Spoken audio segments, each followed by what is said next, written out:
भक्तों, ओम नमः शिवाय, श्री शिवाय नमस्तुभ्यं, जय श्री महाकाल। जी हाँ भक्तों, क्या आपका भी जो बच्चा है उसका जो मन है वो पढ़ाई में नहीं लगता। आप लोग उसकी पढ़ाई के लिए बहुत ज़्यादा परेशान हैं, बहुत ज़्यादा चिंतित हैं। आपको समझ में नहीं आ रहा कि आखिरकार आपका जो बच्चा है ना उसका जो मन है पढ़ाई में क्यों नहीं लगता। जब भी आप उसको पढ़ाने के लिए बैठाते हो तो इधर उधर के कामों में लग जाता है और पढ़ता बिल्कुल भी नहीं है। आपको समझ में नहीं आता कि आखिर हमारा जो बच्चा है पढ़ता क्यों नहीं है। आपने उसको बहुत अच्छी स्कूल में डाल के रखा है, आपने उसको अच्छी सारी सुख सुविधा दे रखी है, आपने हर एक चीज़ और सुख सुविधा दे रखी, कोचिंग ट्यूशन हर एक चीज़ दे रखी है, लेकिन फिर भी जो आपका बच्चा है ना उसका जो मन है वो पढ़ाई में बिल्कुल भी नहीं लगता। आप लोग बहुत ज़्यादा परेशान हो, तो आज का ये उपाय मात्र और मात्र आपके लिए है कि आपको करना क्या है। अगर आपने आज का ये उपाय ध्यान से सुन के अच्छे से कर लिया तो अवश्य रूप से है कि आपका जो भी बच्चा है जिसका मन पढ़ाई में नहीं लगता उसका अवश्य रूप से मन पढ़ाई में लगेगा ही लगेगा।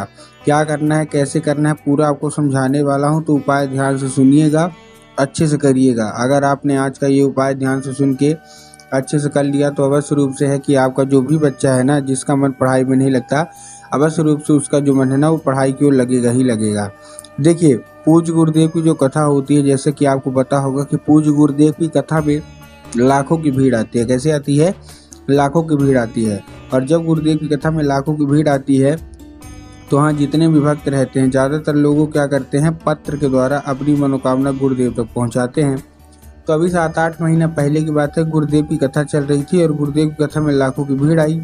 जब गुरुदेव की कथा में लाखों की भीड़ आई तो वहाँ ज़्यादातर जो भक्त थे ना उन्होंने क्या किया, पत्र के द्वारा गुरुदेव तक अपनी मनोकामना पहुँचाई। किसके द्वारा? पत्र के द्वारा। जब गुरुदेव के पास पत्र पहुंचा और गुरुदेव ने पत्र पढ़ा, अब जैसे आपको पता है कि पत्र पहुंचता है, ठीक है ना, जिसकी भी मनोकामना पूरी नहीं होती। जब गुरुदेव के पास पत्र पहुंचा और गुरुदेव ने पत्र देखा तो ज़्यादातर लोगों को उन्होंने देखा कि ज़्यादातर लोगों को केवल और केवल एक ही मतलब वो प्रार्थना है, एक ही समस्या है, क्या कि गुरुदेव हमारा जो बच्चा है इसका जो मन है वो पढ़ाई में नहीं लगता। हम लोग बहुत ज़्यादा प्रयास कर रहे हैं इसकी पढ़ाई के लिए, लेकिन फिर भी इसका जो मन है ना वो पढ़ाई में नहीं लगता। हम बहुत ज़्यादा परेशान हैं। जब भी इसको हम पढ़ाने के लिए बैठाते हैं तो वो इधर उधर के कामों में लग जाता है, लेकिन पढ़ता बिल्कुल भी नहीं है। कृपया करके कोई उपाय बता दें। जब गुरुदेव ने देखा तब गुरुदेव ने 2 से 3 उपाय बताए और कहा केवल और केवल ये उपाय कर लेना, तुम्हारा जो भी बच्चा है जिसका मन पढ़ाई में नहीं लगता, अवश्य रूप से उसका जो मन है ना पढ़ाई की ओर आकर्षित होगा ही होगा। जब गुरुदेव ने बताया तो लोगों ने जा जाके इस उपाय को अपने घर में करना शुरू कर दिया। अब जैसे ही लोगों ने जा जाके इस उपाय को अपने घर में करना शुरू कर दिया, वही लोग गुरुदेव की कथा में मात्र 1 से 1.5 महीना के बाद वही लोग गुरुदेव की कथा में वापस आ गए। जब वही लोग गुरुदेव की कथा में वापस आए तो उन्होंने फिर से गुरुदेव को पत्र लिखा एक बार फिर, लेकिन ये वाला जो पत्र था ना ये गुरुदेव को धन्यवाद के रूप में पत्र था कि गुरुदेव धन्य हो आपका, आपके द्वारा बताया गया उपाय हमने कर लिया है, हमारी सारी की सारी मनोकामनाएं पूरी हो गई हैं, हमारी सारी की सारी इच्छाएं पूरी हो गई हैं, आपका कोटि कोटि धन्यवाद। तो देखिए, जो लोग भी मेरी आवाज़ सुनना चाहते हैं, अगर आपको भी जानना है कि आखिर ऐसा कौन सा उपाय है जिसको करने मात्र से जो बच्चे होते हैं जिनका मन पढ़ाई में नहीं लगता रहता, उनका जो मन है वो पढ़ाई की ओर आकर्षित होने लगता है, तो चलिए हम बताते हैं आपको आज की इस वीडियो के माध्यम से कि आपको करना क्या है। लेकिन उससे पहले चैनल पर अगर पहली बार आए हैं और आवाज़ मेरी पहली बार सुन रहे हैं तो वीडियो को कर दें लाइक और चैनल को भी कर लें सब्सक्राइब, ताकि पूजनीय पंडित प्रदीप जी मिश्रा के रोज नए नए उपाय जो कि मैं उनकी कथा से सुनता हूँ, श्रवण करता हूँ, सबसे पहले मैं आपको प्राप्त करा सकूँ। ठीक, तो देखिए, सबसे पहला जो हमारा उपाय है वो काली तिल का उपाय है। अब काली तिल का उपाय देखिए आपको करना कैसे है। पहला उपाय है काली तिल और धतूरा। सबसे पहले आपको 3 काली तिल लेना और 1 धतूरा लेना है। क्या क्या लेना है फिर से बता रहा हूँ, 3 काली तिल और 1 धतूरा। ठीक, अब देखिए, काली तिल और काली मिर्च में ना बहुत सारे लोगों के मन में कंफ्यूजन आता है कि हमको काली तिल लेना है कि काली मिर्च लेना है, हमको थोड़ा साफ साफ बताइए। तब गुरुदेव ने साफ साफ बताया है कि आपको क्या लेना है, आपको 3 काली तिल लेना है और 1 धतूरा लेना है। ले लिया, अपने बच्चे के हाथ में दे दिया और उसको भेज दिया सीधा सीधा शिव मंदिर। ठीक, शिव मंदिर पहुँच गया। अब जैसे ही आपका बच्चा शिव मंदिर पहुँचेगा उसको क्या करना है, उसको केवल और केवल एक काम करना है, उसको बोलना है कि दक्षिण दिशा में खड़ा हो जाए और उत्तर की ओर अपना चेहरा कर ले। अब देखिए, दक्षिण और उत्तर में बहुत सारे लोगों के मन में कंफ्यूजन आता है, दक्षिण और उत्तर क्या होता है, कैसे होता है।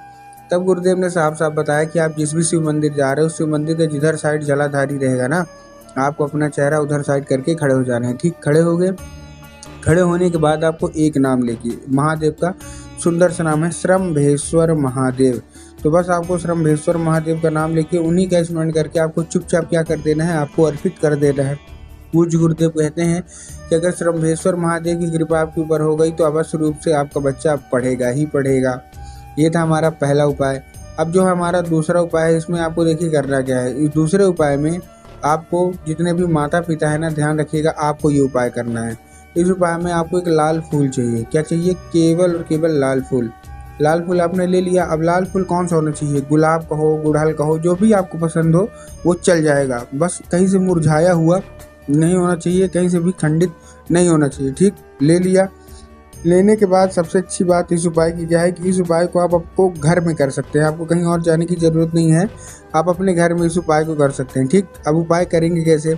आपके घर में माता सरस्वती की फ़ोटो होना अति अनिवार्य है। अगर आपके घर में माता सरस्वती की फ़ोटो है तब तो अच्छी बात है, लेकिन अगर आपके घर में माता सरस्वती की फ़ोटो नहीं है तब आपको बाज़ार जाना है, माता सरस्वती की फ़ोटो लाना है और अपने घर में उनको स्थान देना है। ठीक, दे दिया।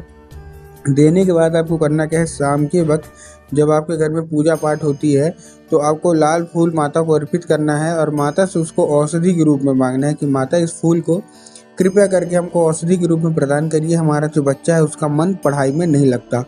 अब क्या होगा? अब वो औषधि बन जाएगा। अब बस आपको करना क्या है, जब उसी रात आपका बच्चा खाना पीना खा के सो जाए तो आपको वो लाल फूल उठाना है और अपने बच्चे के माथे पे 2 से 3 बार आपको चुपचाप फेर देना है बस। पूज्य गुरुदेव कहते हैं कि उस फूल के जरिए स्वयं माता सरस्वती उसके दिमाग में प्रवेश कर जाएंगी और उसका जितना भी दिमाग इधर उधर के काम में लगता था वहाँ न लग के केवल और केवल जो दिमाग है पढ़ाई में ही लगेगा। ठीक, ये था दूसरा उपाय। अब हम चलते हैं अपने तीसरे और आखिरी उपाय की ओर। इस उपाय में जितने भी माता पिता हैं ध्यान सुनिएगा, अपने बच्चे से कराना है। इस उपाय में आपको पान का पत्ता चाहिए और शहद चाहिए। आपने पान का ले लिया, पत्ता ले लिया, शहद ले लिया। अब आपको उसी पान के पत्ते में शहद का क्या कर देना है, लेपन कर देना है। ठीक, कर दिया लेपन। लेपन करने के बाद आपको करना क्या है, जैसे आपने लेपन करा अपने बच्चे के हाथ में दे दीजिए और उसको सीधा सीधा शिव मंदिर भेज दीजिए। शिव मंदिर भेज दिया। अब आपके दिमाग में आया होगा शिव मंदिर भेज दिया, हमको क्या करेंगे, बाबा भोलेनाथ के ऊपर अर्पित कर देंगे, जो कि पूर्णतः गलत है। आपको बाबा भोलेनाथ के ऊपर अर्पित करना ही नहीं है, आपको माता अशोक सुंदरी के ऊपर अर्पित करना है। अब देखिए, जिनको पता है कि माता अशोक सुंदरी की जगह कहाँ होती है उनका तो ठीक, लेकिन बहुत सारे ऐसे लोग हैं जिनको यही नहीं पता, मतलब नहीं पता कि माता अशोक सुंदरी की जगह कहाँ होती है। तब देखिए, आपको जो जलाधारी है, जलाधारी के दाएं साइड में माता अशोक सुंदरी की जगह होती है। तो बस आपको माता अशोक सुंदरी की जगह पे आपको चुपचाप क्या कर देना है, आपको अर्पित कर देना है बस, पान के पत्ते के साथ।